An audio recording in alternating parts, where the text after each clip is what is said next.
It seems counterintuitive at first glance. Fire can actually help wildlife and timber growth. In the feature segment today, we give you the basics of what is called prescribed burning or prescribed fire. Fire is actually a natural part of the southern pine ecosystem. When used properly by man, it can increase wildlife numbers and improve forest health. Back in the spring of 2010, we visited Orby and Brenda Wright. They were honored in January of that year with the Outstanding Conservationist Award by the Mississippi Association of Conservation Districts. Farmweek visited the Wrights when a prescribed burn took place on their property. We like the longleaf ecosystem, and we've been in several programs that help us with that also, to promote the gopher tortoise, and it's great for fox squirrels and quail and turkey and deer. Orby Wright and his wife Brenda bought the land in 1988 that would eventually become Quail Hollow Ranch. You wouldn't know it today, but the Wrights say the land was pretty well cut over and needed reforestation. The Wrights sought out public and private forestry expertise and developed a plan to restore the property. 14 years later, in 2002, they were the Mississippi Forestry Association's Outstanding Tree Farmers of the Year. The next year, they were the Southern Region Tree Farmers of the Year. In January 2010, they received the Wildlife Conservationist Award from the Mississippi Association of Conservation Districts. The Wrights love the outdoors so much, they burn it. It's important to remember that for hundreds of years, fire has been a part of the pine ecosystem in the southeast. It helped to control underbrush. It helped to promote native grasses and native forbs that are important for wildlife species, and also helped to reduce wildfire risk. If you look in the western part of the United States these days, in California and Montana and those type of areas, you see that we're always having wildfires. And the primary reason is because we've taken fire out of the equation. Rush Walsh is the president of the Mississippi Prescribed Fire Council and the chairman of the Lamar County Soil and Water Conservation District. Walsh says the southern pine forest and its wildlife are adapted to fire. As long as the fire stays out of the treetops, southern pines can take the heat.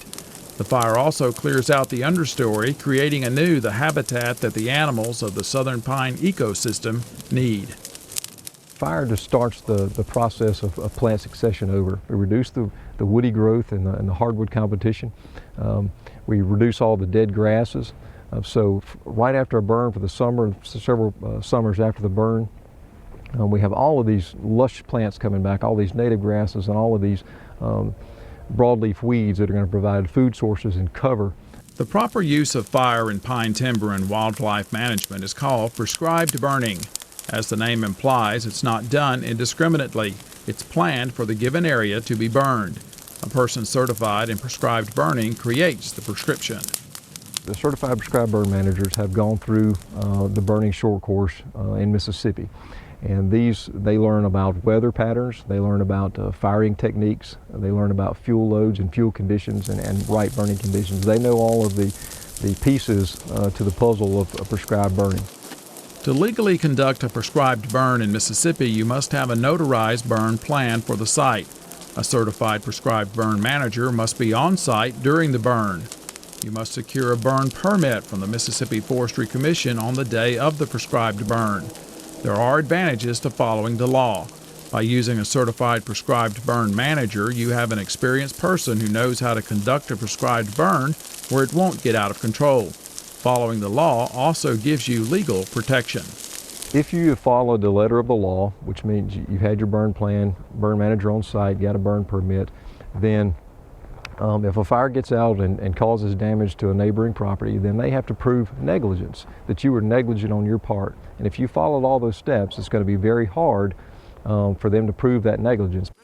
The Wrights conduct prescribed burns every year, but they do not burn every acre every year.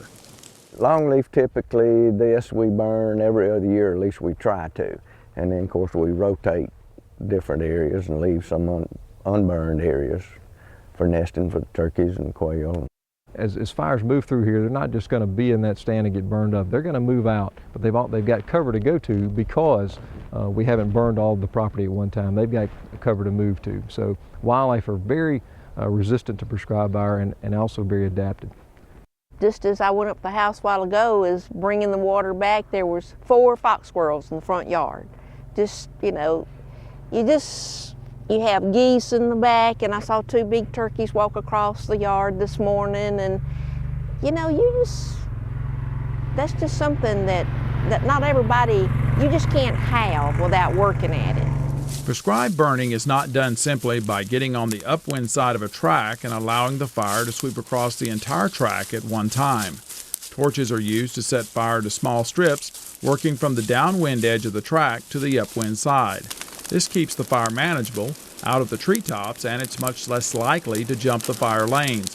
Smoke is one of the biggest concerns in prescribed burning. Weather conditions must allow it to rise into the sky. Smoke that stays on the ground could create dangerous driving conditions on nearby roads. The biggest factor that we face with burning today is smoking in highways and residential neighborhoods, and that's where that burn permit really comes in and says, hey, smoke is allowed to disperse well today.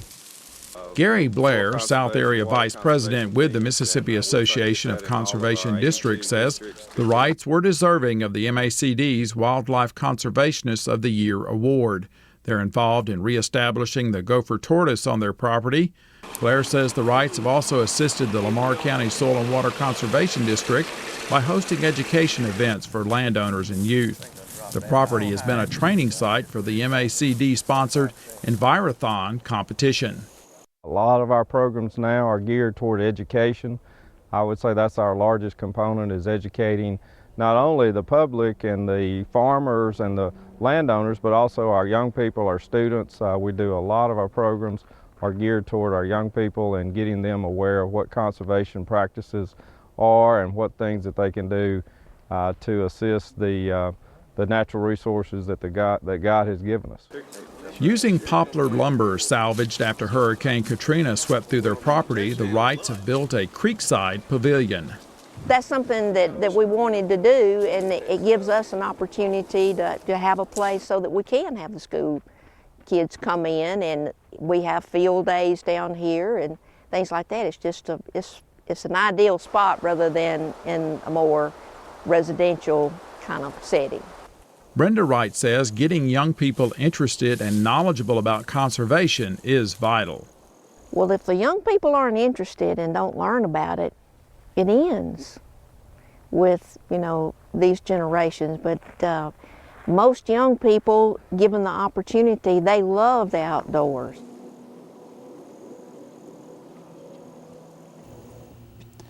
And if you're interested in watching this story again, go to our Farmweek website. That's farmweek.msucares.com. You can also go to our Facebook page or go to our YouTube page.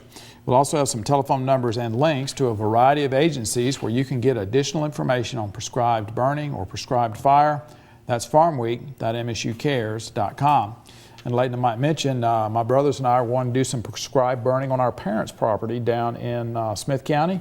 Couldn't get it done because we could never get the conditions just right. We've got some chicken houses nearby, and obviously we didn't need the smoke to get over there. So be sure to get a prescribed burn manager to do this with, and it helps you out a lot.